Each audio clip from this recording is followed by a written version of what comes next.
ονομάζομαι Απόστολος Λαμπανάρης. Μαζί με τον αδερφό μου τον Γιώργο είμαστε οι διευθυντές της Α Ουρολογικής Κλινικής στο Ιατρικό Διαβαλκανικό Κέντρο Θεσσαλονίκης.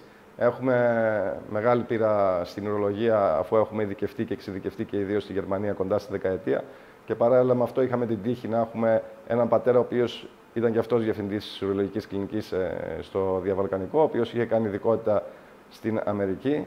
Και η τύχη ήταν ότι ήταν γενικά αυστηρός άνθρωπος ο πατέρας μας, οπότε για να πάρουμε χαρτζηλίκι, που λέει ο λόγος όταν ήμασταν μικροί από 17 χρονών, έπρεπε να έρθουμε στα χειρουργεία για να κρατάμε τα άγκιστρα, οπότε αυτό εννοείται μας έδωσε πολλή εμπειρία για το μέλλον. Φανταστείτε ότι όταν εγώ ξεκίνησα να κάνω με τον αδερφό μου την ειδικότητά μου, ήμασταν ήδη σε θέση να κάνουμε τα μεγαλύτερα χειρουργεία που υπάρχουν στην ουρολογία.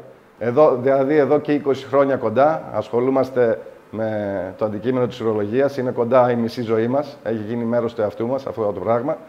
Εδώ στο Διαβαλκανικό εκτελούμε όλες τις επεμβάσεις ουρολογικές που υπάρχουν, είτε είναι ανοιχτά, είτε ενδοσκοπικά, είτε λαμπαροσκοπικά, είτε ρομποτικά, με πάρα πολύ εμπειρία και επιτυχία, και είμαστε πολύ χαρούμενοι, επειδή και οι ασθενείς μας είναι πάρα πολύ χαρούμενοι με τα αποτελέσματά.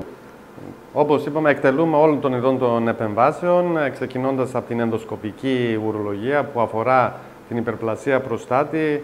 Κάνουμε ενδοσκοπικές αφαιρέσεις θυλωμάτων, ουροδόχου, κίστεως και ουρητήρων, καθώς επίσης και ό,τι σχετίζεται με λιθίαση του ουροπιτικού, είτε είναι στο νεφρό, όπως οι διαδερμικές λιθοτριψίες, είτε είναι στον ουρητήρα, όπως είναι οι ουροτηροσκοπήσεις, και λίθους του ουροδόχου κίστεως, αφαίρεση ενδοσκοπικά. Από εκεί και πέρα, εκτελούμε και όλων των ειδών των ανοιχτών επεμβάσεων, κυρίως ογκολογικών επεμβάσεων που σχετίζονται με καρκίνους στην κίστη, στην ουροδόχο κίστη, καρκίνο του προστάτη και καρκίνο του νεφρού.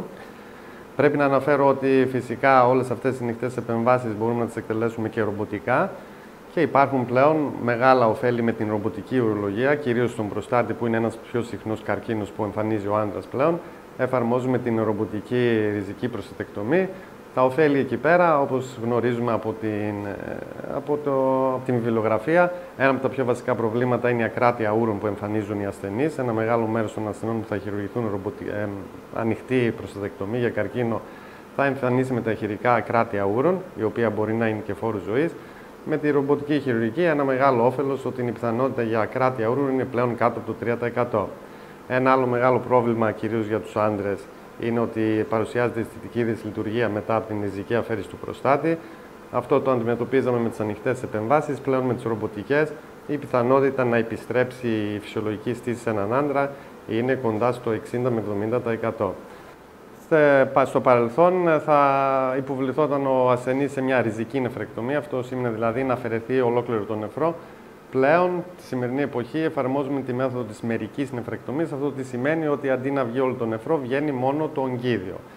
Άλλη επέμβαση που μπορεί να πραγματοποιηθεί ρομποτικά είναι η ρομποτική κιστεκτομή. Στην προκειμένη περίπτωση, το μεγάλο όφελος του ασθενούς είναι ότι στην περίπτωση της ανοιχτής ριζικής κιστεκτομής, ο ασθενής έπρεπε να έχει μια πολύ μεγάλη τομή που θα σήμαινε ο πόνος μεταχειρητικά ήταν πολύ μεγάλος και για πολύ καιρό. Στην προκειμένη περίπτωση της ρομποτικής, έχουμε μικρές τομές με αποτέλεσμα ο ασθενής και την ίδια μέρα να είναι σε θέση να σηκωθεί στα πόδια του. Και θέλω να πω ότι είμαι πολύ χαρούμενος και περήφανος που τα αποτελέσματα τα δικά μου και του αδερφού μου μαζί που προκρίνουμε τις επεμβάσεις είναι φάμιλες με τα αποτελέσματα των μεγαλύτερων ογκολογικών κέντρων στην Ευρώπη και στην Αμερική, και μπορώ να σας αναφέρω ότι ίσως και πολλές φορές καλύτερα, γιατί είμαστε πολύ κοντά στον ασθενή.